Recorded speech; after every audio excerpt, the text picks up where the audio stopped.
নমস্কার বন্ধুরা, সবাই কেমন আছো? আশা করি সবাই ভালো আছো। তোমাদের ভালোবাসা আশীর্বাদে আমিও ভালো আছি। আজকে আবার নতুন একটা ভিডিও নিয়ে চলে এলাম। পিঁপড়ের ডিম ছাড়া কিভাবে টোপ বানিয়ে আপনারা সব রকম মাছ ধরতে পারবেন। সব থেকে ভালো রেজাল্ট হয় এই টোপটায় বাটা মাছের। বাটা মাছ এত পরিমাণে ধরবে সে ধারণার বাইরে। প্রথমেই দেখাই, প্রথমে আছে চালের গুঁড়ো, তারপরে হচ্ছে পাউরুটি ভালো করে গুঁড়ো করা আছে, তারপরে আছে মুরগির ডিম, তারপরে আছে মধু, তারপরে আছে ডালডা। ডালডায় প্রচুর পরিমাণে তেল থাকে, যার জন্য ডালডাটা ব্যবহার করব আমি।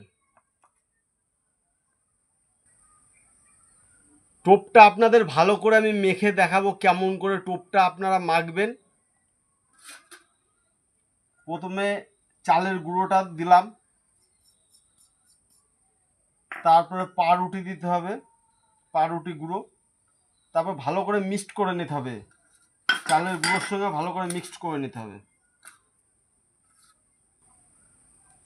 তারপরে এবার আমি ডিমটাকে ফেটে শুধু কুসুমটা নেবো, শুধু শুধু কুসুমটাকে নেবো, বাকি অংশটাকে ফেলে দিতে হবে।